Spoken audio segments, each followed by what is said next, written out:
Today, international law is elaborate with many components and covers such areas as human rights, labor, migration, trade, and war. Much of the international law today has its foundation in the establishment of the United Nations. With that said, as long as we have had states, some form of international law has existed.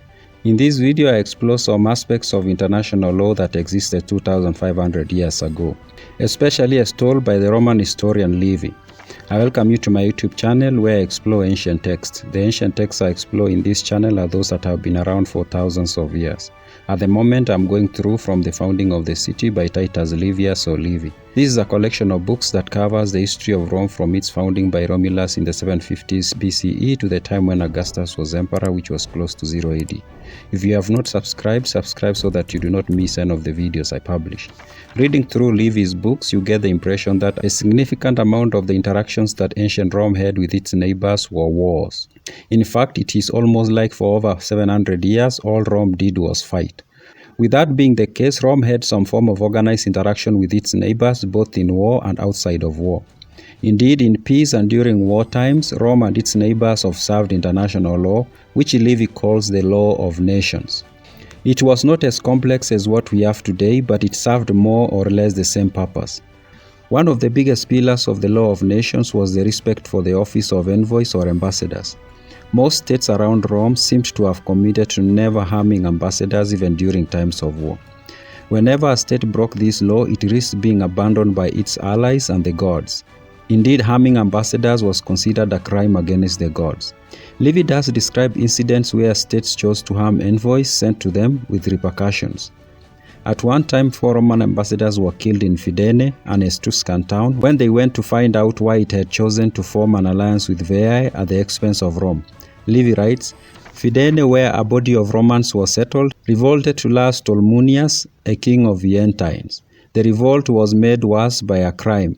Cassius Fulcinius, Cloelius Tullus, Spurius Antius, and Lucius Rusius, who was sent as envoys to ascertain the reasons for this change of policy, were murdered by the order of Tolumnius.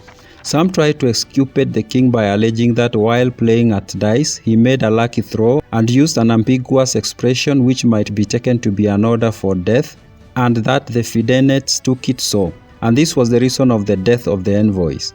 This is incredible. It is impossible to believe that when the Fidenates, his new allies, came to console him as to committing a murder in defiance of the law of nations, he should not have turned his thoughts from the game or should have afterwards have imputed the crime to a misunderstanding. It is much more probable that they wished the Fidenates to be implicated in such an awful crime in order to make it impossible for them to hope for any reconciliation with Rome. The statutes of the murdered envoys were set up in Rostra. Whatever the reason, this crime remained a huge stain on Veii and Fidenae until Tolumnius was killed, mostly as a punishment for it. The soldier who did the deed was celebrated in Rome many years later. He became the second Roman after Romulus to be awarded the Spolia Opima, the highest military order. Livy writes, there was the Calvary on that day a military tribune named Aulus Cornelius Cossus, a remarkably handsome man, and equally distinguished for strength and courage, and proud of his family name, which illustrious as it was when he inherited it, was rendered still more so when he left it to his posterity. When he saw the Roman squadrons shaken by the repeated charges of Tolumnius in whatever direction he rode, and recognized him as he galloped along the entire line, conspicuous in his royal habiliments, he exclaimed, "Is this the breaker of treaties between man and man, the violator of the law of nations? If it is the will of heavens that anything holy shall exist on earth, I will slay this man and offer him as a sacrifice to the men of the murdered envoys." Putting spurs on his horse, he charged with a leveled spear against this single foe, and having struck and horsed him, he leaped with the aid of his spear to the ground. As the king was attempting to rise, he pushed him back with the boss of his shield, and with repeated spear thrusts, pinned him on the earth. It was also part of the law of nations that anyone cloaked in the title of ambassador was not supposed to engage in violence. If they did, then they were supposed to be punished. Indeed, it was the misbehavior of Roman ambassadors that made the Gauls decide to attack Rome and sack it in 390 BCE. Rome had sent ambassadors, 3 members of the Fabii family, to warn the Gauls from invading Clusium, which had requested Rome's help. The negotiations became heated, and instead of the ambassadors standing and going back to Rome to report, they joined the people of Clusium in fighting the Gauls. Livy writes, contrary to the law of nations, the envoys seized their weapons, for the fates were already urging Rome to its ruin. The fact of 3 of the noblest and bravest Romans fighting in the front line of the Etruscan army could not be concealed. So conspicuous was the valor of the strangers, and what was more, Quintius Fabius rode forward at the Gaulish chieftain, who was impetuously charging right at the Etruscan standards, ran his spear through his side and slew him. After this disregard for the law of nations by Roman ambassadors, the Gauls decided Rome was the enemy to face and not Clusium. They sent their own ambassadors to Rome to make a formal complaint and demand that the 3 Roman ambassadors be released to them for punishment. Livy writes, after the Gaul ambassadors had stated their case, the Roman Senate, while disapproving of the conduct of the Fabii and recognizing the justice of the demand which the barbarians made, were prevented by political interest from placing their conviction on record in the form of a decree in the case of men of such high rank. Ambassadors performed critical functions of negotiating for peace, seeking allies, and discussing business and food imports. They also at times got assigned to negotiate peculiar tasks, such as looking for wives for the citizens of their state. In the early days, Rome did not have enough women to go around, and the ambassadors were sent out to look. Livy writes, acting on the advice of the Senate, Romulus sent envoys amongst the surrounding nations to ask for alliances and the right to intermarriage on behalf of his new community. Even during times of war, it was expected to treat ambassadors from your enemies as guests. An example of this happening is when during the reign of the second king, Tullius Hostilius, tension grew between Rome and Alba Longa. Livy writes, it so happened that Roman peasants were at that time in the habit of carrying off plunder from the Alban territory and the Albans from the Roman territory. Gaius Cluilius was at the time ruling in Alba. Both parties sent envoys almost simultaneously to seek redress. Tullus had told his ambassadors to lose no time in carrying out their instructions. He was fully aware that the Albans would refuse satisfaction, and so a just ground will exist for proclaiming war. The Alban envoys proceeded in a more leisurely fashion. Tullus received them with all courtesy and entertained them sumptuously. Even when ambassadors broke the law of the land of their host, they could not be prosecuted and were often let go free. An example of that happening in Livy's text is when the expelled King Lucius Tarquinius Superbus, through his host Porcina, the king of Clusium, sent ambassadors to Rome to ask for his assets to be released to him. While in Rome, these ambassadors started to conspire with some citizens to find a way to have the king return. This was discovered by the consuls, then Lucius Junius Brutus and Lucius Tarquinius Collatinus. Livy writes, they at once proceeded to arrest the envoys and the conspirators and crush the whole plot without exciting any alarm. The traitors were forthwith thrown into prison. There was some hesitation in dealing with the envoys, and although they had evidently been guilty of a hostile act, the rights of international law were accorded them. Another pillar of the law of the nation in the ancient world was treaties between states or among states.